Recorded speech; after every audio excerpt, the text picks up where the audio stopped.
Come on.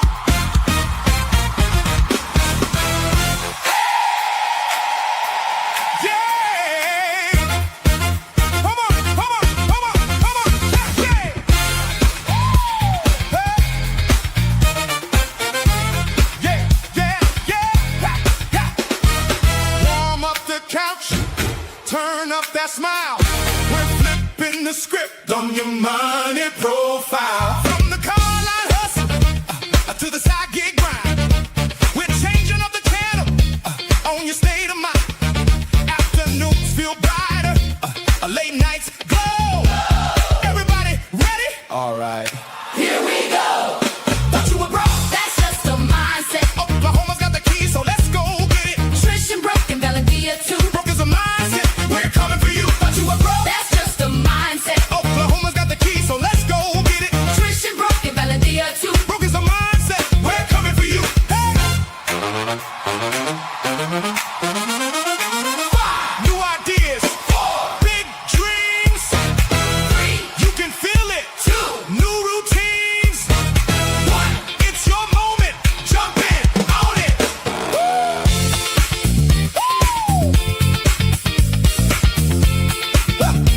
Brooke is a mindset. We're coming for you.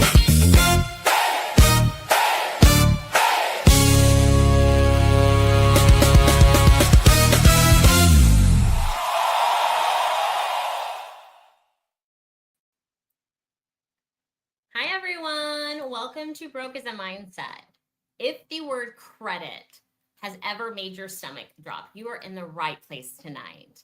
So hi everybody, welcome to Broke is a Mindset. I'm Trish King and tonight we're talking about credit, but it's not just a number that everybody over obsesses. We're talking what's actually behind it. So as a realtor, every day I talk to people and the one thing that keeps everybody from even thinking about buying a house is that number that we think about.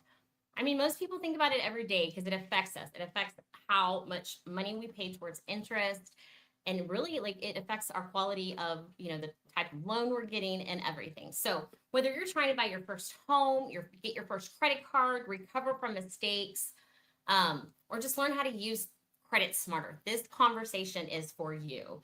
And guys, I want this to feel like a real conversation. So please drop any questions in the chat. If you're wondering about something, chances are somebody else is wondering about something. Because I'm bringing on, and talking about credit because being in real estate, I see people count themselves out just because of this one number. And that's why I wanted to have this conversation tonight. And that actually just brings me to my girl, Brooke Gagliardi-Young with Bank on Brooke. Brooke and I work together all the time, and she's the one that, looks at the numbers. She's the one that has to give the bad news, and she's also the one that actually helps people.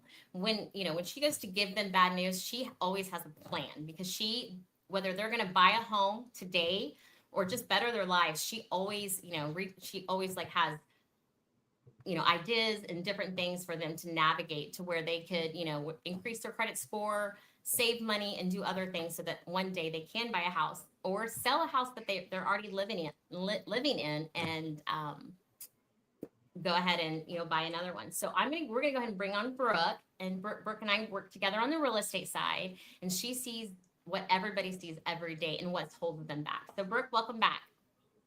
Thank you, Trish. I'm super excited to be here. And those of you that have joined us before, welcome back. Those of you that have not, welcome in. We're trying to really reach a broader audience, as Trish mentioned, of whether you're a first-time homebuyer and going on this new adventure, and it can be a bumpy, crazy one, but that's what we're here for. We have partnered up because we have decided that we're kind of tired of people feeling lost in this process and feeling like they don't know where to start and feeling vulnerable. And so we wanted to come in and show that there is an opportunity and a path for everyone. So I think a lot of times people come in discouraged, come in defeated, life has happened. And even if you'd owned a home before and it's been 5 or 10 years. So we're just trying to really meet people where they are. And that way we can start to kind of guide them, educate them, support them, and let them know that we hear you, we hear the pain points, all of that. But we also have a path forward for you as well. So we have started to branch out, and we wanted to find people that could help us educate and could help us show different paths for that home ownership goal, whether you've owned a home before or you have not. The really cool thing about the guest we have today is whether you're looking to buy a home or not, obviously that's our primary focus, but he is here to just help you in general with your credit. He's got so many good tips, such great education. If you're not following him, you definitely need to be by the end of the show. He's fantastic. Ryan has already enlightened Trish and I both. Honestly, it's been great. So I'm really excited to see what he's going to bring tonight. And we're going to be hitting him up with questions. I know he'll have a ton to share with you. But like Trish said, we definitely want you all chatting and dropping anything in the chat, any questions, things like that. So super excited. Absolutely. Okay, Brooke, just real fast before we bring on Ryan. When someone comes to you and they say, I want to buy a house, and you go through the application process and you get an application that you're going to have to deny right now, and say it's a, just everything's late, whatever. How does that conversation go? Are you scared of it? Are you excited about it? Because I know sometimes that people will come back and be like, well, Credit Karma says my credit score is this. And, and I know sometimes, your credit score can be one thing, but all those hits, just because you went through a bad time in life. What does a conversation like that look for you? You kind of brought up a good point. I think a lot of lenders, honestly, we get a bad rap. There's so many lenders in this industry, and not to throw shade at anyone, right? But there are a lot of, they're either burnt out or they don't want to put the time into it, that type of thing. So I'm not going to say every industry kind of has a bad bunch, right? So one thing about me, my team, and many other lenders that I know is it's a passion for me. I'm here to help people. That is my ultimate goal. So when that comes through and it is a denial, literally the first thing, either words out of my mouth or email if I email them, text if I text them, whatever that looks like, is it's not a not never. It's just a not now. Right. So we just have to create that path. And you touched on one thing. If they apply and they're like, well, my credit score was this. Well, there are different credit modules. And most lenders work on a tri-merge. So they're pulling all three bureaus, where apps like Credit Karma, a lot of those apps are using Vantage Score, and they're pulling the two bureaus through. So that's why you see some variance there. I'm sure Ryan will be able to touch on that as well in greater depth. But that's the biggest piece to me, is when I see those hiccups. Either something's happened in life, somebody's never taught you, right? We're not going through high school and somebody's teaching us about credit. They're not teaching us those things as we're developing and growing and educating us. And it's literally one of the most important things. It's your character financially as you go through life. So I think when that comes through to me, it's always that I don't want to discourage you. I don't want this to feel like a denial. I want you to truly understand that this is just a place to start, and you have to start somewhere. Nothing in life is ever going to get better unless you start somewhere. Absolutely. I agree. And that's such a good lead into Ryan, because that's what we're gonna get talking about, what's behind the credit. So Ryan Alexander with I Teach Credit, he deals with this every day. This is his whole life. And so he really understands credit strategy, credit cards, utilization. And I'm just going to go ahead and just bring him on and let him introduce himself. And before we start, throwing questions at Ryan, welcome, Ryan. Hi, Ryan. Welcome. So excited to have you here. What's going on, boys and girls? Anybody has any questions, please go ahead and just keep dropping them in the chat. Any questions? Because if you have a question, I'm sure somebody else is thinking that or afraid to ask that question. If there's any questions that you guys don't want to ask on screen, go ahead and just shoot us a message on the side, or drop in your email or contact name, and we'll reach out to you guys. So go ahead, Ryan. Let's hear a little bit about what you do and go from here. Cool. So my name is Ryan Alexander, and about 8 years ago, I started this journey of credit because 12 years ago, I was dead broke. And for 4 years, 5 years, I couldn't get approved for anything. I couldn't get approved for a credit card, an auto loan, nothing. Couldn't even consider trying to get approved for a mortgage. And one night I was sitting having a couple drinks and I was sitting on my couch doom scrolling through Facebook, and I saw this kid with this list and stack of credit cards, and he's like, yeah, credit's simple if you just understand it. And I was like, you know what? Maybe I should learn, because I knew nothing about money. I knew nothing about credit. And I'm like, I have no clue where to start. I made a stupid $500 investment, which everybody's like, you're an idiot. Who would do that? Who would buy a course on Facebook? Why would you do that? You should go to college and all this other stuff. I bought a $500 course on Facebook, and now I have a multi-six-figure company educating. I don't do credit repair. I think credit repair is one of the biggest frauds in this country. And many people in the mortgage and real estate world can attest to that, because they're like, I sent somebody to a credit repair guy. They swore they'd get this stuff removed. 6 months later, they're still broke. They still don't fix their credit, and none of us know what to do next. So I built a program called I Teach Credit. I wanted to give people the ABCs, the 1, 2, 3s, a simple path to follow and say, hey, start with step one. Step one is identifying what your problem is, and then let's build from there. Absolutely. And that's how I ended up with you ladies. Oh man, that's so go ahead and dive into that credit repair, because people I don't think necessarily understand. And anybody that's kind of had late things, and I know there's always like credit consolidation services out there that, yep. I can't think of one offhand, but it's like they take all your debt and then they try to negotiate. They tell you to stop paying all your stuff. We don't like to bash names. Freedom Debt Relief, National Debt Relief. I'm sorry. Yes. Thank you. Just dealt with that today. Literally just dealt with that. I was hoping you would say that, Ryan. So here's the difference between what I do. Credit repair is like somebody giving you the fish, and they're going to say, Trish, Brooke, sit back, relax. I'm going to delete, I'm going to dispute, I'm going to make your credit score 700 in no time flat.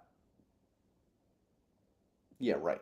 What happens is you then work with somebody who's going to make promises of sending letters on your behalf, charging you $100 to $150, when sometimes you don't even have bad credit. There's nothing even really to delete or dispute.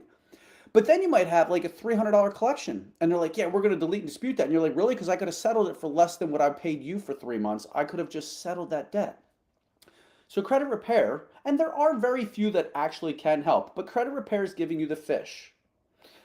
Mm-hmm. Credit education is, I'm going to sell you the fishing rod. I'm going to show you how that thing works, and I'm going to teach you how to fish for you and your family for the rest of your lives. Which one sounds like a better end result, and which one sounds like a more guaranteed result? Credit education. How many people get a brand new, fancy, new, shiny credit card? They have no idea how it works. They have no idea how to use it, and they have no idea what to do with it. This is where credit education comes into play. Most people don't know how to use a credit card. They hand out credit cards like lollipops, but they don't teach you the rules. They never share the risks, and you're never taught the rewards that you could possibly earn, like free travel. If you ladies could go on a free trip to go anywhere in the world, where would you go? Throw something out. I'm going to go to Bora Greece. Bora, for sure. Greece, and what was the other one? Greece and Bora Bora. Bora Bora. I want to go to Portugal. There's a tiny island called Madeira. It's just like the islands of Hawaii, but they call it Madeira is the Hawaii of Europe. I can teach people how to take their everyday cards, whether they're charge cards from Amex, their credit cards like the Bill card where you can pay your rent or your mortgage. I'm going to teach you how to make credit cards your friend. We're going to change. Instead of using a 30-day credit cycle, I'm going to teach you guys a 7-day credit cycle on how to manage your credit profile so that you never miss payments, never pay a penny of interest, never carry credit card balances like Dave Ramsey says, American distress. No, credit cards aren't bad. Your freaking habits and discipline are bad. I'm going to fix all that for you. And if husbands and wives work together, we go from buying a house we like to the house we love, because the credit score influences that rate so much so that you lower your interest rate, you lower your insurance premiums, you lower your debt to income ratios, and that just makes your adventure with Brooke that much easier. Yes. Love to hear it. I love to hear it. And that's one thing, the national debt consolidation, Ryan, I just want to touch on that really quick again. Sure. Or I don't even know if I'm saying it right, but it is literally, to me, one of the craziest things I've ever heard of. I didn't really know anything about it until one of my clients came to me and they're like, hey, I'm doing this whole program. They explained it to me and I was looking at their credit report going, what has happened? So I think if you could just a little bit with your knowledge on that, what is the catch there? Like if somebody is in that despair and they're like, what am I supposed to do? So my advice, there's free national, just, debt counselors, right? And I'm not gonna, but I would rather that than them go off on this path. So if you wouldn't mind explaining to our audience a little bit of what that catch is and what they're trying to encourage them to do, but what's actually happening behind the scenes, if you're familiar with it. Of course. Ready? Let me ask you a simple question. Okay. If I'm trying to get approved for a mortgage, what do I want to see? Positive payment history, right? 100%. Probably arguably the most important part, which is the number one component of a credit score. Let me touch on that real quickly. There's Yes. 5 factors in a credit score: payment history, age of history, credit card utilization, total diversification of accounts, and number of recent inquiries. Okay. Number one, 35% of your score is payment history.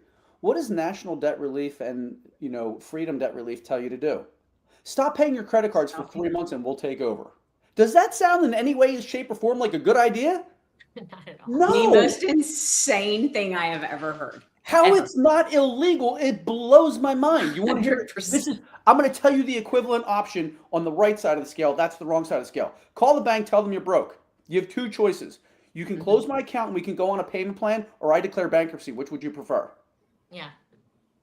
Perfect. Mhm. Thank you for touching on that. Because literally when I just didn't have a ton of experience with it, and I've had 2 or 3 clients come up in the last, and I mean, been doing this for 10 years, but in the last, I'd say probably 6 to 8 months, because obviously everybody's struggling a little bit right now. Inflation's high, all of that. But I'm so excited for you to kind of put together a strategy for everybody out there that's listening, because that is absolutely the most highway robbery thing I've ever heard in my life, and is going to destroy. I mean, my heart hurts for these people, because it was just the worst thing I've ever heard. So, And it's really bad because some people are really in desperate positions, and so they Mhm. think that they're doing the right thing. Just like when they hire a 100%. credit repair company, like you hire a credit repair company, they're like, sit back and relax. We're going to dispute and delete your way. A year later, they're like, yeah, they're still deleting, disputing for me. Well, how's it working for you? It's not. So, and forgive me for you and your audience. You guys have never seen me do a live presentation. I'm extremely loud. I'm extremely I love it. animated, and I'm super friggin'. I'm really clean in my mouth right now. I'm Passionate. going to super start passionate. standing up myself. Yep. What's that? I'm going to start standing up. I'm telling you, like Yep. this is a It's- standing desk. Like I'm I'm sitting so- here like, and I'm like, I need to be standing up. So next time you're going to see me standing up. Listen, stand-up desk from Costco. It works wonders. I don't need a No, I fancy have desk. one. just need- I don't have it hooked up, but I have Yeah. one. So it's the worst thing having people go to national debt relief or any kind of debt relief company where they tell you to stop making payments. Payment history is the most important thing. I have people that have like 9 credit cards or 9 accounts. They stop paying on 9 accounts times 3. That's 27 late payments that stick with you for 7 years. 7 years. 7 Insane. years. 7 So years. Insane. what So I like to that's- teach people is, yes, sometimes we have to just figure out what the problem actually is. Sometimes the problem is you have a lot of debt, you're maxed out, and what we have, I'd rather you close an account than have 3 missed payments on an account, because at least then you can try to work with that. If you miss payments, you're screwed on everything. And once you miss 1 missed payment, bells, alarms, and whistles go off. And this is really important for you guys to know. There's a reason why credit card companies give you a credit score. Do you know what that is? I'm going to ask you, Brooke, do you know what that is? Do you know why credit card companies give you a credit score? I'm going to tell you, I do not. I don't know the real reason behind it. I know that. Enlighten It me. runs our lives. Trish, what do you think? Why do you think they give you a credit score? They give you a credit score because it shows your ability to, be you're committed to something. You pay something on time. You're going to pay them back. It shows. It's just kind of it's just your credit score. It's a number that Accountability. shows us just with one number, we can judge. And the thing is a lender can judge you. The banks judge you off this number, and that number doesn't always tell the story, but that's the reason is because it's, we're all graded. A, B, That's C, all D, good. E, F. That's all good. Can I give you the real reason why they give you a Yes. credit score? Please. Because let's just say, right, I really, really, really love my Amex card. Mhm. But you know what? If Amex doesn't give me my credit report, they don't know if I'm maxed out on my Chase card. They don't know if I missed payments on my Barclays card. The reason they give me a credit score is so they can cheat on the other banks to see what's happening in my profile. Did Nobody not saw know that.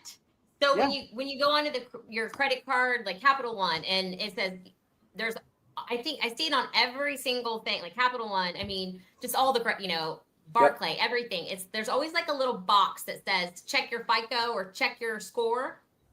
And when you click on that, and if you're not paying attention, then all of a sudden you're signed up for it too.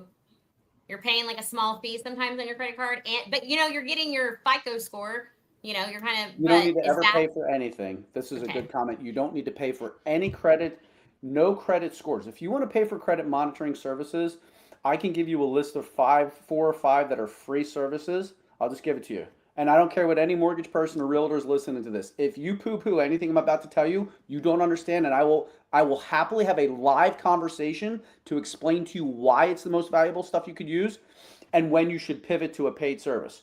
Credit Karma, Wallet Hub, and Experian, the top 3. Because Credit Karma is going to give you TransUnion and Equifax. Experian is going to give you Experian. Okay? Credit Karma is going to give you a Vantage Score 3.0. People say banks don't use Vantage Score. Do the research. Now watch how many banks are using Vantage Score 4.0 for mortgage approvals. All of a sudden, all those people that said Vantage Scores suck or don't work, they're not real, they're all accurate. Credit Karma, Experian, Wallet Hub, top 3. You can also do NerdWallet, and then you could do Credit Strong, you could do, what's the other one? Credit Karma, Credit Sesame, that's the other one. And Credit Sesame. So Credit Karma, Credit Sesame, NerdWallet, Wallet Hub, and Experian. They're the 5 free apps. If you want paid because you want to get a tri-merge mortgage score without actually having somebody pull your credit and without costing Brooke $200 for a credit report today, paid version of MyFICO, paid version of Experian, paid version of MyScoreIQ. They will tell you what your mortgage score is, plus or minus within 5 points of what the actual mortgage score will be, the middle score from what Brooke will pull. Mm-hmm. Okay? Definitely. And here's the thing, boys and girls. Credit is super simple. I don't know if there's any comments or how many people are going to be listening to this. I'm going to tell you right now. Credit is so simple that I can teach it to a 5th grader. I can promise you that my 14-year-old kids understand credit, and they're like, oh, that's not a good thing, or this is why that happened. True story. Like, my kids understand credit because they don't have a choice. Right? Like, if you want to set your kids up better for the future, what do? You teach them better than you were taught. You don't give them a credit card and like, hey, here you go, kid, I got you. No, you teach them the difference between a debit card and a credit card. Why? Because what happens if you pass away and your 18-year-old kid's on their own? Mm-hmm. Now what? I have 48 they're lost. the 48-year-olds that don't know what the hell to do. Yep. And now they're starting over. But if we would teach kids and we were a little harder on kids from the beginning and just say, hey, this is really how it works. Like, we know, I'm still going to pamper you with a little Starbucks and maybe your Chick-fil-A, Chipotle, Chinese, whatever you want. But I have to teach you and help you understand how money works. How does money work? You have to make money. What you do with that money, right? Like, how many realtors and how many mortgage people are telling people, when you get your paycheck, where do you put it? Your checking account? Or do you put it in a high yield savings account where that money automatically from day one starts making 3% interest for you, not against you, for you? Who teaches depositing your paycheck into a high yield savings account? Mikey Coloca, look him up. Mikey Coloca is huge. Anybody who doesn't know him, I highly recommend that guy. How do you spell that? Caloca. Awesome. Mikey Coloca. He's huge. He's got over 1 million followers. He was growing, and before he got really popular, I noticed him, and I flew down to Atlanta just to meet him. And then from there, he took off. Like, I taught him things about credit. He shared some money tips, and then he just grew, and he's amazing. I was just with him this past weekend in New York, okay? But understand, credit is very simple when you understand the factors, okay? We spent all this time watching Love is Blind and all these guys who spend all this time on their fantasy football stats, but they don't know their FICO scores, and they don't understand their finances, and we wonder why we're struggling in life. Do you know why else we're struggling in life? Because we don't need 13 different subscriptions. We don't need the gym membership if we're not going to go. We don't need a new pair of sneakers every 2 or 3 months. Our sneakers don't have to match our shirt for every friggin' occasion. I promise you, I get more excited for people that have zeros on the left of the decimal point than anything you're wearing and any car you're driving. I feel so called out right now because I have way too many subscriptions. I have a gym membership that I'm not using. Like, check. So What makes you think I didn't spy on your accounts earlier? 100%. But right? Like, people are like, oh, the economy sucks. Well, it might be a little tougher now, but we're also paying for a lot more stuff. that we don't need. Unnecessary stuff. Yeah. I'm going to be honest with you. I wear the same t-shirt every single day. Now, I have 25 of them, but it's the same shirt. I brand myself. I don't care. People are like, oh, you wear the same shirt every day. Yeah, I don't really care. If you don't pay my bills, I don't care. My wife was so upset with me I wouldn't wear an Eagles jersey for the Eagles games. And she said, why? I said, because they don't pay my bills. So you know what my wife did? This is how smart she is. She bought me an Eagles jersey, and the back of it says, I teach credit. Nice. She Every branded the single jersey. Eagles game, guess what? Brilliant. The Eagles Yep. jersey goes on. Yep. So these are fun little things. Like, I want to just inspire people that, then you said earlier, most people, they're afraid to ask questions. They're afraid to look stupid. They're afraid to look broke. My happiest days are when I'm the brokest guy in the room and I'm learning from people who can make my tomorrow better. Mm-hmm.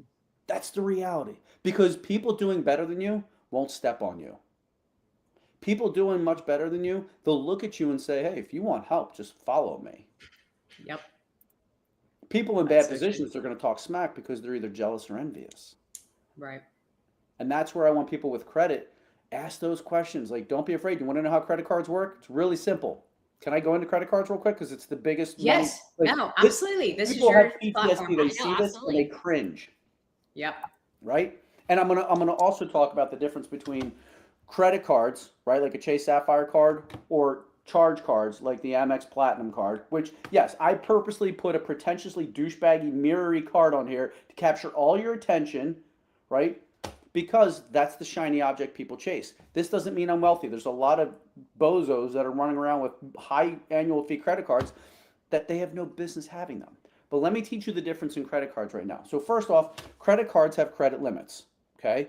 Credit limit may go from $300 up to $30,000, okay? Credit cards have credit limits, and the credit limits are what influence credit card utilization, 30% of your score. The reason you should never have the Amex Gold or Platinum or Green card until you have at least 5 cards is because they don't have credit limits. You want to stack credit limits. I don't care what anybody tells you. More credit limits are better. More credit cards are better. Why? Credit cards report payment history, they report age of history, and they're the only account that has credit card utilization. My rule is 53. 5 credit cards across 3 different banks. Because now what you're doing is you're adding credit limits, you're adding payment history, which diversifies across your credit profile. And by having multiple credit cards, it's harder for you to hit credit card utilization. Like, for example, let me ask you, and this is just for fun.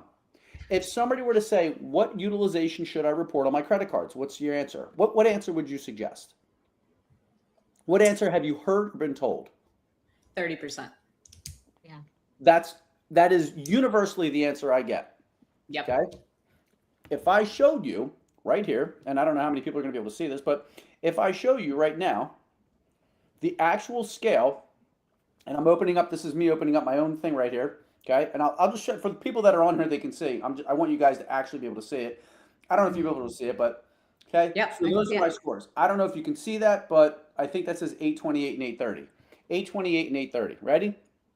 And this is Credit Karma. Free app, again. You come in here to where it says credit card utilization, and you tap this. You want to know another reason why Credit Karma is so good? Where else have you seen a picture page color graph like that right there that shows you what your Right. credit card should report? Now, if Right. you can't read that, it says 0 to 9% is good. I mean, is excellent. From 10% to 29% is good. Okay? 10% to 29 is good, but 0 to 9% you actually get points on your credit profile. 30% utilization is where you pop up on the radar. That's as a risky borrower. Most people don't know that. You know what else they don't know? This is really wild.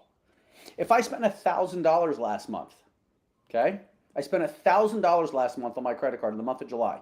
August, my payment is due. I paid $950 because somebody told me I should carry a small balance on my credit cards. You ever heard that? Mm-hmm. Cool. You spent $1,000, you paid $950 before the payment due date. Do you pay interest on $1,000 or the $50 balance carried over? I'll answer for you. You pay interest on the $1,000 statement balance. You could pay $950. You pay interest on the $1,000 statement balance because you did not pay by the due date the statement balance. Most people don't know that. I did not know that. And then guess what happens? Then they start charging you interest on a daily balance.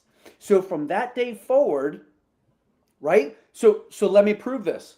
If I get 0% financing for 12 months, and I go 12 months in one day, what happens? They back charge me interest as if I was paying 28% interest for the whole year. That's the same thing they're going to do on their credit card. They're going to start charging you interest at the wazoo, and they calculate it on a daily balance. Wow. So for all the people right now that are listening, some people probably just turned this off because they're so pissed off they didn't know this. And some people are so upset they're like, oh my God, like the guy today who just hired me today. He said, I'm buried in credit card debt. I said, how much credit card debt do you have? He says, I have approximately $60,000. I said, okay. I said, let's look. Long story short, I got him approved for a loan like that. I said, do me a favor. The loan payment was $1,500. I said, do me a favor. I said, how much interest were you charged last month? He goes, Ryan, I don't want to look. I said, look, I'm not here to coddle you. No. Look, the one card charged him $823 of interest last month. He didn't buy anything. It was Just what he's paying. interest charged that month. That is Oh, goodness. insane. I don't even want to go look at my statements. I'm so know what called we're out doing right now. tomorrow. As a mortgage lender, I'm so called out right now. But that's what I wanted. Honestly, Ryan, this is obviously we want to touch the homeowners, but like to me, it is literally the foundation of it, right?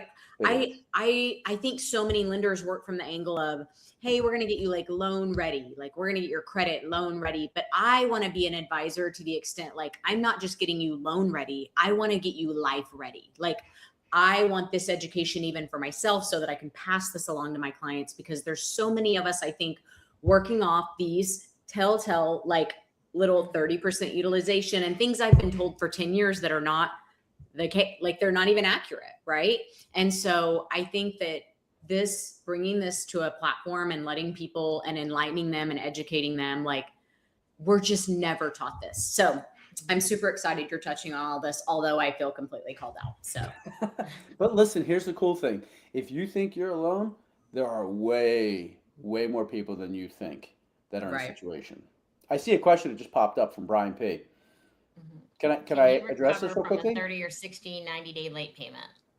So you can, Brian P. Here's the answer to the question. Credit repair companies are going to try to tell you to delete it. So my question to you is, and there are sometimes some cases where things can be deleted. Sometimes you can get a one-time forgiveness. But overall, ask yourself this question. Do you think banks and lenders are going to allow an algorithm and a system that when you miss payments, you can pull out the magic eraser and have that thing removed? No. Can it happen sometimes? Sure. The biggest trap you want to watch out for is anybody who says to you, we're going to freeze your back-end bureaus so that when we dispute it, the banks can't verify the data because all the back-end data has been frozen, so they can't access it. They have to take it off. Cool. What happens when you unfreeze your bureaus? It comes right back on. So all that money you paid and all that time you lost, you're right back where you were. And you're still denied. yeah. So is there like a recovery process though, Ryan? Like from your standpoint and to recover from that instead of going to dispute it, or like what is your recommendation in that exact scenario? Let's say this is a bottle of wine, okay? And in this bottle of wine, we have 100 grapes. And let's just say that 3 of them are bad grapes. Do we throw this bottle out? Or do we take this and we add 3 more bottles to dilute those bad grapes? We dilute it. How do we dilute it? We have a couple credit cards with no annual fee that we use once or twice a year to keep them open. We make sure they never report more than 3 to 5% utilization. And that way, every single month, every single card that you have open will dilute the negative history that you have. Will that take time? Yes. This is why it's so important. Oh, well, I just missed one payment. Don't care. I don't make the rules. I just teach them. And people make stupid justifications. Like one of the guys that's looking to hire me this week, he said to me, he says, I missed a stupid payment. It was like $35. I said, it doesn't matter.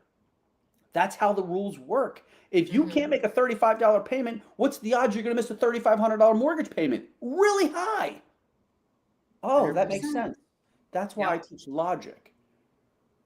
I'm not here to kiss your tail. I'm here to educate you so that you can make the right decisions and you stop justifying. We've lowered our standards in this country so much. Absolutely. So we have Absolutely. lowered our standards. I'm not working more than 40 hours a week. Okay, be broke. I don't care. I'm not broke. I work 7 days a week. Now, I work 7 days a week because I love what I do. Mhm. But if I need money, I laugh. I'm like, how many hours a week did you work? 38. Like, really? I worked 38 hours by Wednesday. Mhm. Now, does that mean you should be working 100 hours a week? No, but if you're broke, there's no shame in getting a second job. Yeah, There's you no can't. shame in saying, hey, you know what? I need to pick up another shift. I need to pick up a side hustle. Go sell lemon. You want a great idea?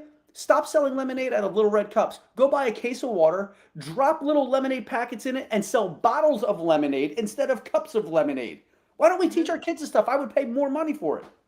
Yep. Mhm. No, for Yeah. sure. And that's to your point, Ryan. So you were talking about, basically diluting the negative with the positive credit, right? Yep. So let me ask you my next question, which would be, so a lot of my clients are coming to me and I'm like looking at their credit scores, right? And I'm looking at their overall credit profile and I want to tell them, and I have some recommendations, but I'd love to hear yours. But let's say, I'm throwing out a number, but we're not talking they are have like a 680 credit score. We're dealing with, let's call it a 560 credit score, and we want to build positive. And I know there's more that goes into this, but I'm just saying from your perspective, is there like a specific card or path or anything that you recommend for credit building versus? Okay. Absolutely. So the first thing is this. If your credit score is below 680, don't ever apply directly for any credit card or any account directly if you don't have to. For example, when people are brand new, like this is how I'm giving 17-year-old kids 700 credit scores within 30 days of turning 18. Now, I don't know if you know this. Do you know how long it takes to get a FICO score if you start from scratch? By the I way, don't. anything I tell you guys, look it up. Yeah. Anything I tell you, it is 100% verifiable. I will never lie to you and I will never say anything that comes back to me. If you do, I will take you out to dinner because if you teach me something that I screwed up, I want to know. It takes 6 months from zero to build a FICO score. 6 months. If I can use the parents, I can get a kid a 700 credit score in less than 30 days. To the point where the kids don't need parents to co-sign for their first auto loan. They don't need parents to co-sign for their student loans. Mhm. And they don't even have to co-sign for the first apartment. I have parents that are calling me. They're like, Ryan, my kid got approved for their apartment for college. And the landlord called me and said, how did you do that for your kid? I don't have a score that high. The landlord's calling the parents. And they're like, oh, this guy teaches credit. You can look him up. What would you say? So just kind of about starting Well, your hold credit. on. So Sorry, yeah, Trish, not to go ahead. interrupt. I wanted to hear, so what would your recommendation be? Like, The what's the recommendation is you do pre-approval credit tools. authors? You start with pre-approval tools. Now, if you have a Okay. kid, you add your kid to a credit card that is a Okay. major credit card. Okay? It cannot be a charge card. Why? Because these cards don't have credit limits. You don't want to add them to this. You want to add them to regular credit cards like Chase, Capital One, Built Rewards. It can be a credit card from Amex, just no charge cards. You're going to add them to a credit card that one has at least 1 year age of history, two has zero missed payments, zero. Utilization has to be below 10%. Now, it can be a little bit higher, but the higher it is, the worse it's going to be. You add your kid to that 2 months before they turn 18. The day they turn 18, you're going to set them up with a Credit Karma account. You're going to have them go to Capital One pre-approval.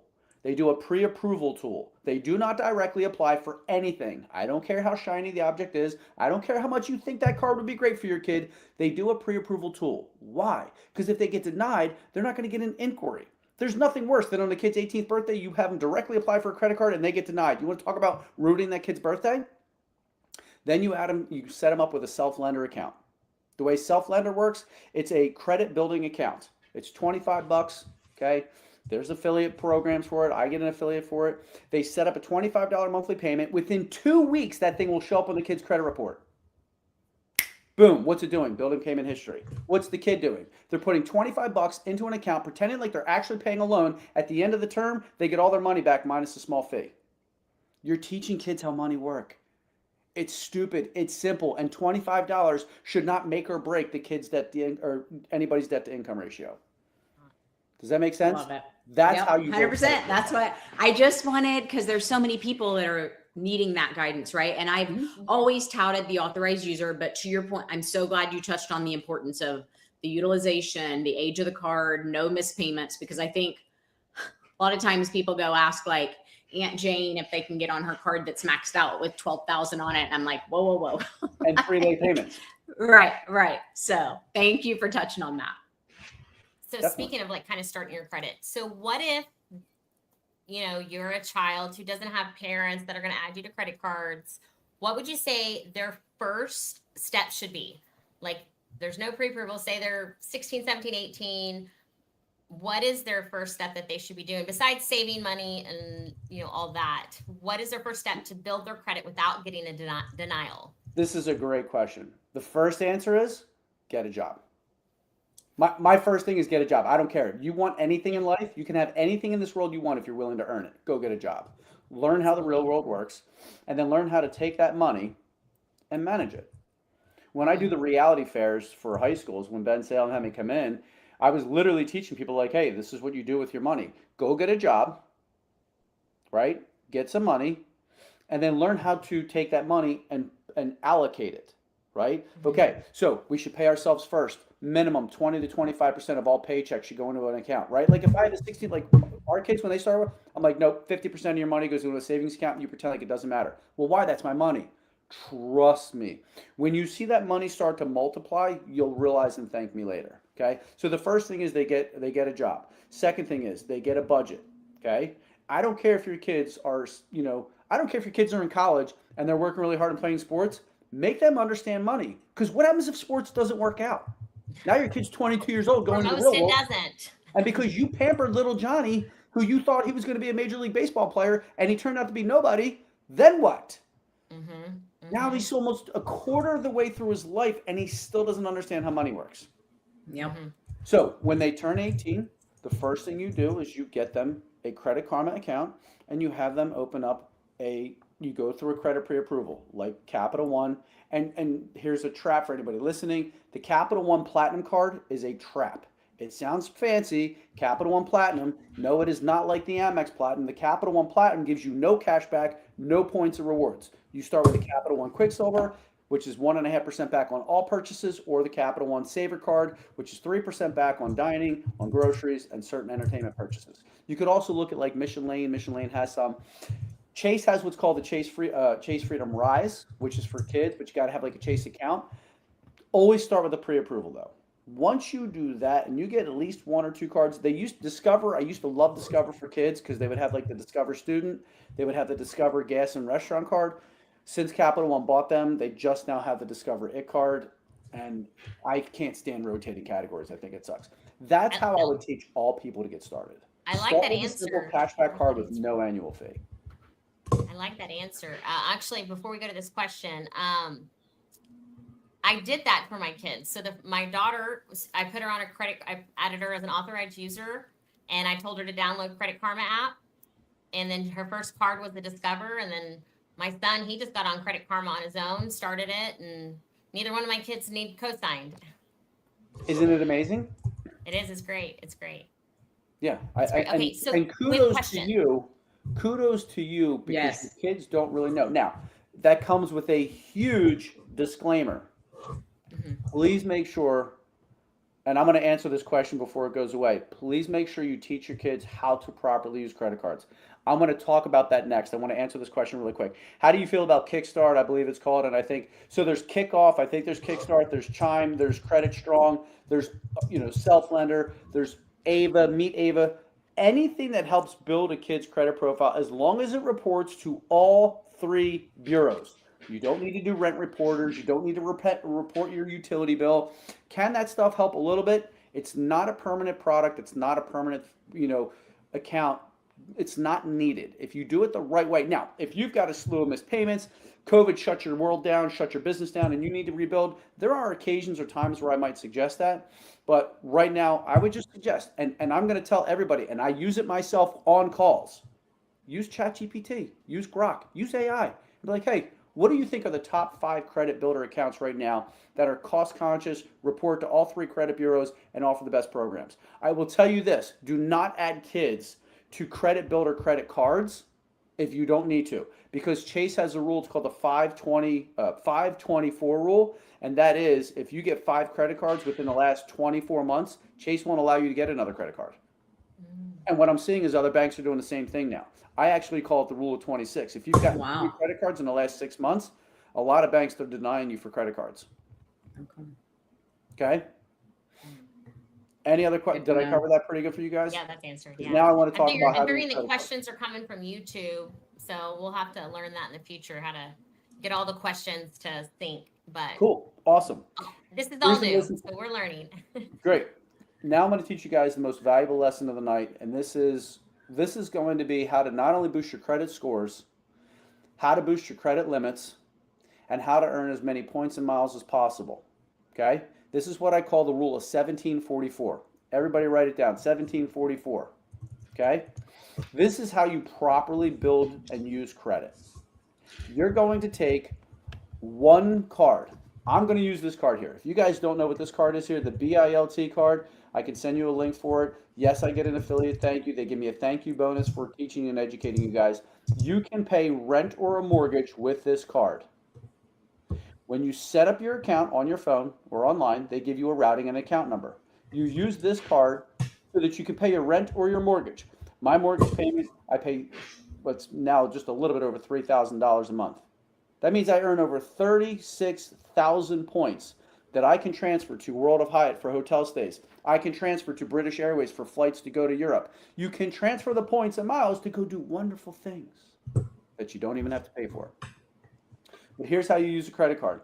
Most people, they use a credit card, you get a 30-day cycle. Here's how credit works. 30-day cycle, month of July. 1st of the month to the 30th of the month. This could be the 17th of July to the 16th of August. It's 30 days. You spend for 30 days. The last day of the statement cycle, you can find it on your statement, you can find it on Credit Karma. The last day of the statement cycle is your reporting date. This is the last day of the cycle. The next day, they're going to say, congratulations, Trish, you spent $1,000 in the month of July. August 23rd, we want you to make a minimum monthly payment of $35. You should never do that. Yeah. Okay? Because what happens is this. What do kids do? They get a credit card the 1st of July. They spend for 30 days. Swipe, swipe, swipe, swipe, swipe. What happens? August 1st, they're like, congratulations, Trish, you spent $1,000 last month. We want you to make a minimum monthly payment in 3 more weeks. So if the average person spends $250 a week, $250, $250, $250, $250, $250, $500, $750, $1,000, at the end of the month, you spend $1,000. Your payment's due in 3 more weeks. What's your balance? $1,250, $1,500, $1,750 by the time you go to pay the bill. No wonder kids are lost and confused. No wonder people are paying 28% interest on credit cards. Do you know why I love when people complain about American Express annual fees? Do you ever complain about Amex annual fees? I have. Yeah, right? How many people complain about American Express annual fees, but they're paying more than $3,800 in credit card interest? Guess what? $3,800 of credit card interest, like if your balance is $3,800 at 24%, you're paying more in annual interest than you are in an annual fee on a card that helps you travel and see the world. Let's stop and do math. So what do? Instead of spending for 7 weeks, here's what we do. Ready? Let's say you have a $3,000 credit card. You spend $1,000 a month on a $3,000 credit card. What percentage utilization is it? Simple math, 33%. Watch this. You spend $1,000, it's 33%. But now we're going to change. Ready? Week 1, you spend $250. You pay your credit card to 0. When you use cash, Trish, how fast do they take that cash out of your pocket when you go to buy a pizza? Immediately, it's gone. Immediately. When you go to the Chinese restaurant, Brooke, when you go to spend for Chinese food, how fast do they take that money out of your debit card? Immediately. Why do we wait 30 days to pay our credit cards off? Ready? Week 1, you spend $250, you pay it to 0. Week 2, you spend $250, you pay it to 0. Week 3, you spend $250, you pay it to 0. What's the most you could possibly report on your reporting date, week 4? $250. I've just now lowered your utilization by 75%. It's still the same same $1,000 a month. It's still the same $1,000 a month, but I reduced it by 75% because now you pay your credit card weekly. What's the odds and probability you're going to get into financial trouble if you pay your credit card every single week? Yeah. Totally mitigates the risk. This Yeah. is the path of life. Week 1, you spend $250. Week 2, you spend $250, $500. Week 3, $750. Week 4, you're $1,000. How hard is it to get back to path? Right. Versus week 1, $250, boom. Week 2, $250, boom. People don't even think you can pay your credit cards once a week, let alone once a month. can. Brooke's smiling. She's like, "Oh man, I can't wait." Well, because yes, you're Her totally head is calling that. spinning. But here's, I You think where showed I'm the going to card just, and she's already like, oh my yeah, gosh. give She's me all like, the she's things. writing her notes. So this is so educational. We love it. It is, but I We're guess gonna the be able to question I share have this for and you, with our clients, and we're really excited about this. Good. yeah. And Ryan, the thing I want to ask you that, I mean, I'm just real talk, right? I want to have a real talk because like you said, come at you. So I love this plan, right? I love this 250 a week. I love this. I just think real talk, right? And you're saying the same $1,000 a month. How do we break the habit? Because everybody is in the, I mean, I am so guilty of it. Like I've got a bill due. I pay it this date, this month. So like, what is your recommendation to train, kind of, if you will, retrain the brain to set up, because you're teaching credit. So I love this because I think that's what it is. I think so many of us, especially with me being older and I've been doing this for a while. So I think there's one way to do it, right? Like we do with so many other things. So let me be the client here to say, teach me how to break that habit. Cool. Ready? Yeah, I'm Pull out ready. your phone right now. Right now. You My knew. phone? Pull out your phone. Okay. Not your pen, your phone. Okay. Whatever bank, I don't want to know the bank. Pull Right. up any one of your cards, even if it doesn't have a payment due right now. Whatever bank. I don't care if it's Chase, Amex, Barclays, Capital One, whatever it is. Pull one up Okay. right now. Yep. And you should have a rough idea how much cash you have in a checking account. And Mhm. right now, I want you to make a payment. Okay. Right, I'm really right going to do now. it. People on YouTube, wherever you are listening to this right now, I'm pulling mine up. I'm pulling one up. I'm going to tell you right now, it Okay. takes 35 seconds to make a payment online. I can go into Okay. my phone, unlock Face ID, tap a card, say I want to make a payment. Now, you have to know how much cash do I have in the bank, right? Right. But you have to say, okay, I know I have this payment. I know I can do this. And I always suggest, now I have to go granular now. Ready? I'm going to make a suggestion on which one you pay. If you have several credit cards, this is the order in which you pay off credit card debt. This is so important. Write this down. 1, the card that has not the highest interest rate, not the highest balance, the card that has the highest utilization. If I have let's say I have $500 to pay right now. Ready? We're going to run this through a test. Okay, I'm $500. resetting. I'm going to go check my other cards now. Okay. That's fine. That's fine. Ready? I have $500 to spend. I have a credit card maxed out at $2,000 and a credit card maxed out at $500. Which card do I pay? The 2 or the 5? $2,000 card, $500 card. Which one do I pay? The $2,000 card and put $500 to it, or do I pay the $500 card and pay it to zero? $500 card if it's maxed out. Absolutely, because it drops it to zero. Mm-hmm. Right. That. Now that card's paying 0 interest versus 2 cards paying interest. What happens now? Now we implement that rule of PTZW, pay to zero weekly, PTZW. If we implement the rule of pay to zero weekly, now we know on that credit card, imagine that a credit card cycle is like a basketball game. How many times has the team been down in one quarter and the second quarter they come and crush it? I can't see what that says. Do you want me to? I don't know if I can zoom in on that. Oh, it's just a little. Oh, okay. All right, cool. Yeah, don't worry about it. Yeah. Can you see that? Nope. It says payment received. Just made my payment. Everybody, oh, see, I keep forgetting we're not in school or TikTok. I'd be like, put hearts in the comments, put hearts, tap the know. screen, do whatever you got to do. That is how we start the movement. But let me ask you a question. How good did that Yeah. feel? Amazing. How good Amazing. did that feel? Yep. And guess what? Was your bill due? Not yet. Nope.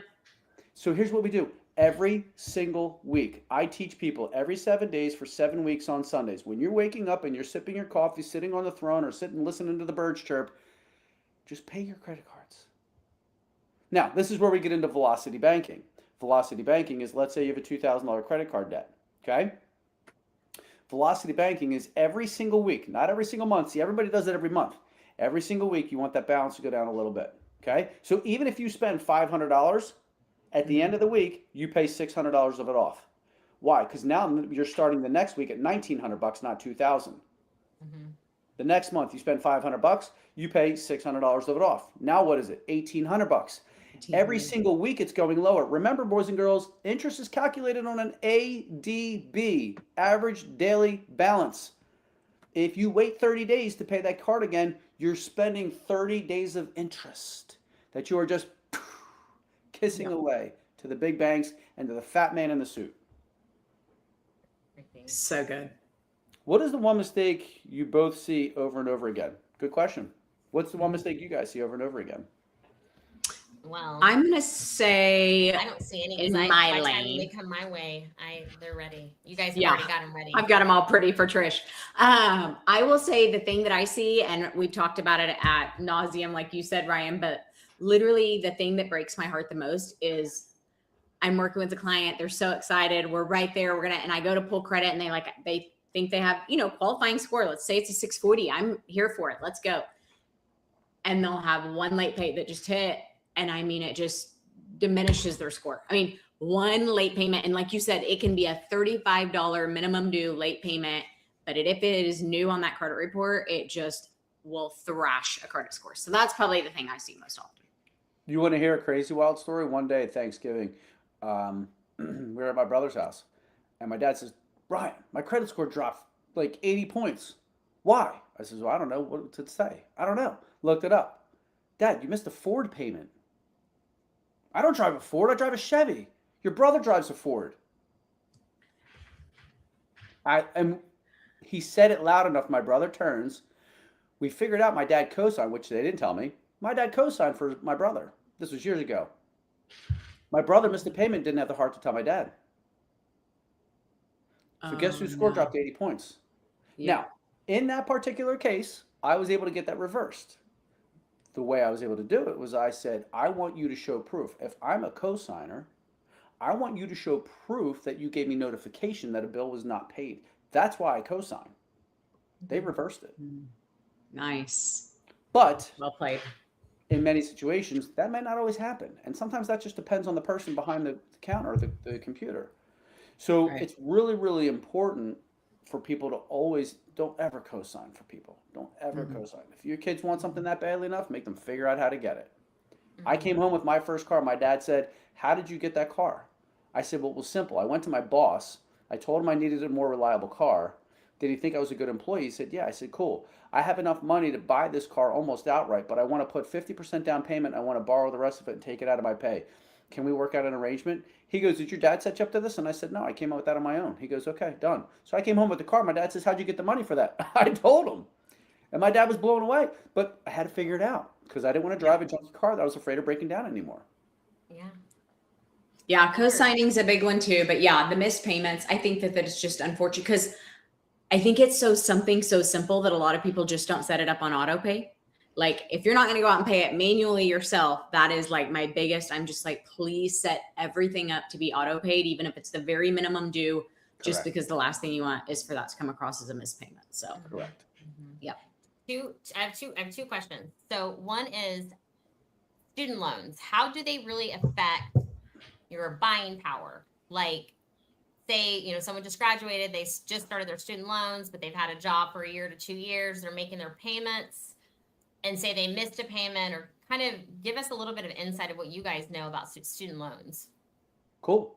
Do you want to go first, Brooke, or do you want me to jump into it? Like, what do you Go ahead. see? Go Like, for what do it. you see, like, how student loans have affected people buying Sure. mortgages, Brooke? So when you look at the credit profile, there's 5 types of accounts. Okay? Credit cards, personal loans, student loans, auto loans, mortgage loans. Here's the simple, direct answer. Student loans boost your credit score. They crush your debt to income ratio. Unless you go on this fancy little thing called IBR, income-based repayment, which for many people that will save your tail and help lower your DTI. The unfortunate reality is you may be paying student loans until you're 90 years old, but it will lower the DTI. Student loans help your credit. They hurt your DTI, debt to income ratio. And I'll say, I'm just going to, on that note, I mean, obviously in lending, and I won't go into like the weeds of it, but for anybody that's out there and listening, and if you do have student loans, we do, if you're not on an income-based repayment plan, say you have, $10,000 in student loans, there's different loan programs. So like FHA only makes us count 0.5% of the total balance due as a monthly payment. So we can factor ways like, and I know Ryan's aware of this too, because he was in the industry, but like there are ways where we factor where it doesn't have as significant of an impact. I think where the miseducation is in a lot of cases is people think, oh my gosh, I have $55,000 in student loans. There's no way I'll ever get approved. I'm going to be really honest, and this is probably not like good education, but I'm not looking at your balance. I'm going to go in and factor a monthly payment. That's how we determine your debt to income ratio. We're not taking into consideration that full balance. Not that I don't want you to get that taken care of, but I'm just saying when we're looking at it, we're looking at from a monthly payment basis, and I'm factoring that on a percentage. So Yeah, I'm also going to say this. I know that when student loans came out of forbearance in September of 2024, nobody knew about it. And when I tell you there was 9.1 million people, their scores dropped 50 to 100 points, and that didn't really come out because they have to be technically 3 months, 90 days late before they could report. Between January and May of 2025, when I tell you the number of people that suffered 90-day late payments on multiple student loan accounts, it was incredible. They actually was astronomical. and they made the article come down, and they tried to say it wasn't that bad. I'm the guy who gets the phone call. Like when I tell you the things I've had, I'm still cleaning up profiles from COVID. It's crazy. It's so insane. It is insane. But you know what? I have two quick questions. Yeah, Fast. I blame the viewers because they'll spend all this time watching Love is Blind. They'll doom scroll on TikTok. They won't spend 15 to 30 minutes a week to make sure that their finances are in check. I'm starting to not feel bad for people because they're like, yep, sorry, I don't want to deal with it. I know. It is I mean, one of those and things fair. that you don't want to look Yeah. at. Yep. People don't want to look at because they're scared, but it's like, okay, but like you can't fix it until you know about it, you know? Right. Like I don't want to clean that closet out, but so I keep the door closed, but I'm gonna have to get into that closet eventually. I have to open it up. So I just have to choose when, and there's no better time than now. Right. Real quick question. Okay, so let's see, where's it at? What do you see, or what do people do right before buying a mortgage? Because I know you guys kind of both, you help people prepare, that they shouldn't do. Like whether, like if they go buy something or pay something off, like what should they not do before, if they're thinking about buying a house, should they not do? So I'm going to tell you the two biggest things that I've seen over the years. Number one, they get approved for the mortgage and they go right to the dealership because they're like, oh, I'm approved for the mortgage. Let me go buy the I car. can go buy a car. Buy the driveway first, then go buy the car. Mm-hmm. Number one. Number two, furniture. I have seen people, they get approved. They're not even clear to close, or sometimes they're clear to close. They go to the furniture, Raymore and Flanagan runs their credit, and all of a sudden the lender says, what just happened? Oh, I just bought $14,000 worth of furniture. That $14,000 throws the debt to income ratio above the threshold because now that monthly payment has to be calculated. Two of the biggest mistakes I see. 100%.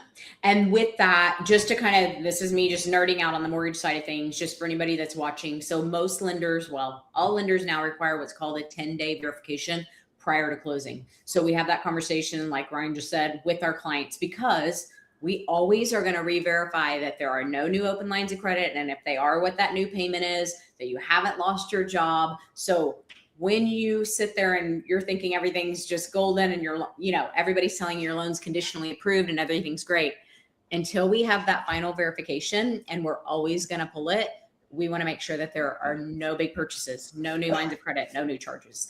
So I've had people go for furniture a week before closing, and the inquiry triggered an alert at the lender, and the lender was like, yeah, no, we need 100% proof of what that is. We need to see proof. Yep. Brooke, didn't you have some, was it you, or it might not have been you, it might have been one of mine, it's been a while, but someone had to return a truck. Was that you, or it might have been on my team?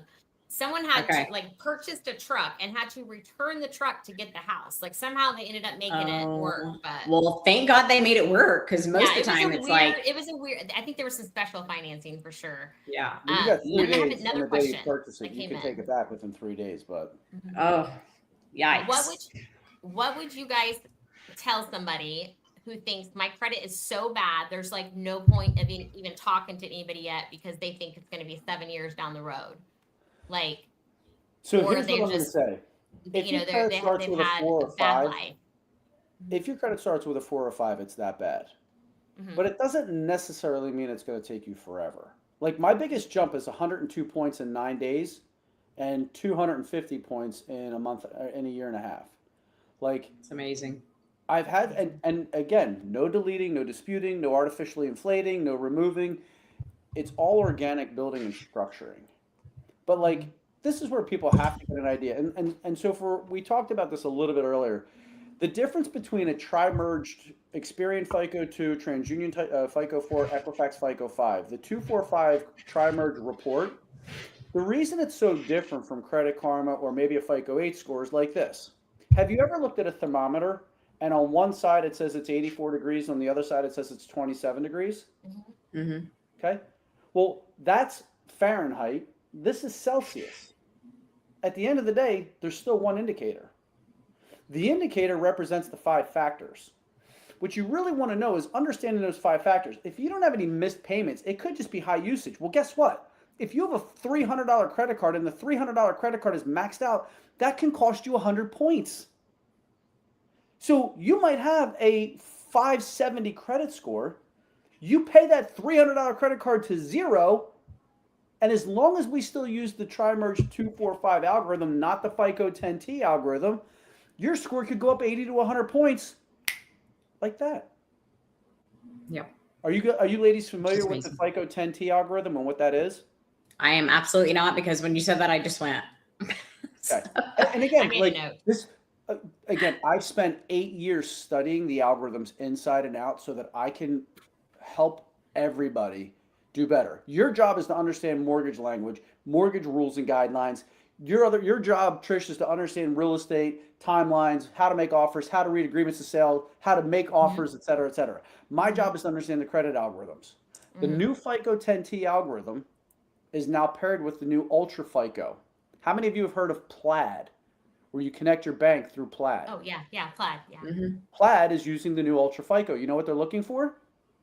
Non-sufficient funds, bounce checks, and they're looking to see what the average balance is on your bank statements.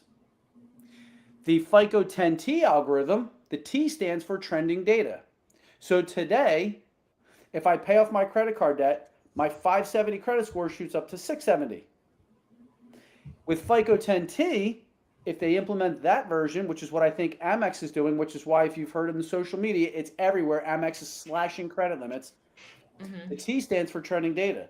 The FICO 10T algorithm, if you've carried a balance in the last 24 months, you get penalized. Amazing information. So Oh my anybody gosh. who's carrying balances on credit cards, any banks, which are now being used for auto loans specifically, if you carry balances on your credit cards, high excessive utilization, they will absolutely penalize your credit profile. Wow. That is so good to know. I mean, here's the thing. I wish more people were watching and listening, and I hope you're touching the masses with your information and education, because this is the problem in the world today is nobody knows this, and they know. Oh, she froze. To ask those questions.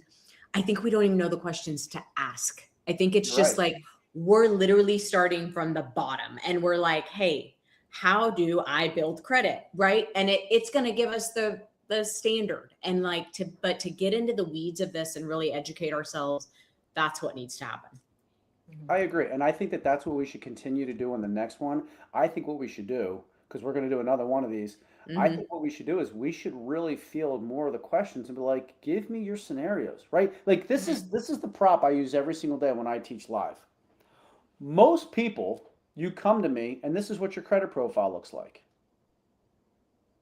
Once I look at your profile, do you ever see people solve these things with their eyes closed?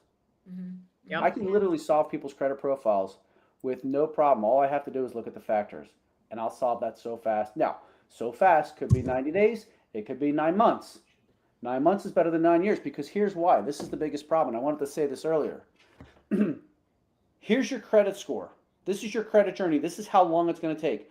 Most people, June, July, August, September, October, they don't do anything. It's not until you lock in, you figure out what the problem is, and then from that point forward, you allow me to help you build. Now we solve. Right. But for most people, they just keep kicking that can down the hill, And then this time frame just keeps going. But now once we lock in, you want to buy a house by the end of 2026, okay? You're kicking that can, boom, you lock in. Now let's condense that time frame.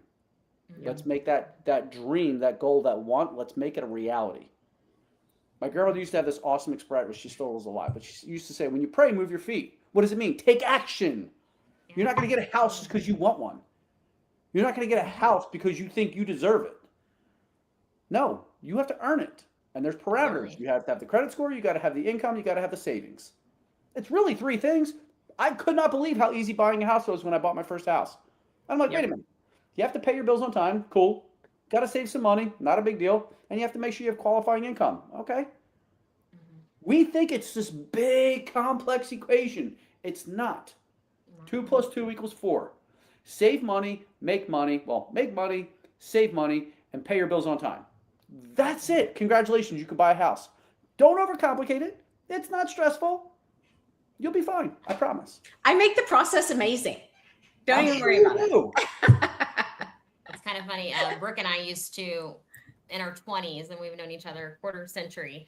In our 20s, we used to put all our stuff on Excel spreadsheet, and we'd have our balances, our rent, our budget for food. We'd have a little column, be like, do we pay off this? Sometimes we'd, pay towards something so we could build our credit, and sometimes, we spent and went on, a weekend, whatever. So Mexico on a credit card. It's okay if you do that once in a while. Yeah. But like if you get to a point where for like 2 months straight you can't pay your credit card in full, stop lying to yourself. Absolutely. Yep. That's where I was. Like I'm only speaking from experience. I built this company. I teach credit so that I teach people not to make the same stupid mistakes and pay the same dumb tax that I paid for being an idiot for so many years. What are some things people don't think of that help further build credit? I mean, that's really it. Like the simplest thing is have at least, I'm going to say the rule of 53, 5 credit cards across 3 different banks. I didn't even finish the statement earlier. You want to build your credit limits? The rule of 1744. 1744 is this. 1 credit card, paid to 0 every 7 days for 7 weeks, paying it essentially 4 times a month for 4 months, then get a credit limit increase. Once you get the credit limit increase, then you do the next card. 1 credit card, right? If you use, and here's another thing, you want one of the greatest credit tips to lower your utilization, your debt to income ratio when buying a house. How many people have 5 credit cards and they use all 5 credit cards? Now you've got 5 minimum monthly payments. Yep. 5 minimum payments at $35. Consolidate that to 2 credit cards and pay your credit cards to 0 every single week. Watch what happens to your debt to income ratio. In 7 weeks' time, if you do that, I promise you, you will go from the house that your wife likes to the house that your wife loves, and that makes everybody happier. Right. That's is. good. I like that. Have I taught you ladies anything that sounded complicated? I have so many notes. It sounds so easy. Come back and watch this and make clips. And you've really educated us. One of the things that I love learning from somebody is because it's faster to learn from somebody or read a book, not really in our credit scores. I mean, you can't just read one book. So that's why we always come to people like Ryan and send people like Ryan to kind of get them cleaned up or just learn. People just want to learn too. They love learning. And you know who wants to learn more? Young kids. Brian P., I appreciate you, buddy. And I'm really happy to do this. And I'm happy, obviously I go live every single day on TikTok. I go live. I don't go live any other platform, but I post content on all of them. But like people do want to learn. And you know who really wants to learn? Kids. Kids want to know, how do I get that? Like my kid is obsessed with wanting to know how to get a Lambo. And I said, a job won't get you one, but building a business will. Yep. Being in sales will. Absolutely. Okay. Well, is there anything you guys want to touch on, or do we want to wrap this up for tonight? I definitely want to continue this conversation. There's so much more, I think. So much more. I mean, Ryan, I just know you have our wealth of knowledge, and I just want to thank you for your time with this, because I think it's so easy to get in lender lane, right? And I tell my clients that all the time. Like, yes, I want to get you approved for this home and I want to get you loan ready, but there's so much more to the core of that, right? And I feel like I'm doing a disservice, right, by not teaching them more than that. But also, it's the churn and burn, right? And so that's never the lender I want to be. I really want to pour into my clients. I want to educate my clients. So if we can offer platforms like this and education like this, I just really thank you for your time enlightening me. I'm so happy I made my credit card payment online. That feels fantastic for all the world to see. So But see, that little micro move, right? If we could just learn micro money moves, right. if we literally could just implement micro money moves, I mean, even if you didn't pay it off in full, okay? Doesn't it feel so much better? Like people are like, oh, I just want to hold on to my cash. Stop and think about this. The average person has their money in a checking account. You know what a checking account pays? Zero. What are we told? Save our money. What's the savings account pay? 0.25% interest. Mhm. You put your money in a money market account or a high yield savings account that pays 3% interest or more, you will then 10x the power of your savings by putting it into a high yield savings account. And Nothing makes my heart happier than when I see that. And I am going to tell you what's been really cool to see in the last few out of all the applications I've taken, the younger generations. So I'm seeing it with all the 20-year-olds. I'm seeing they have these high yield savings, and nothing is making my heart happier than seeing that. And educating them, keep your money in there. You don't have to put 20% down on a house.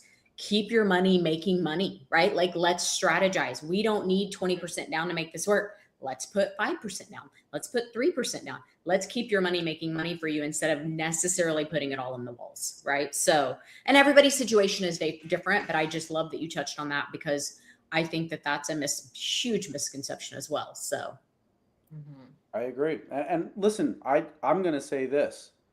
It's a Wednesday night. It's 7:46.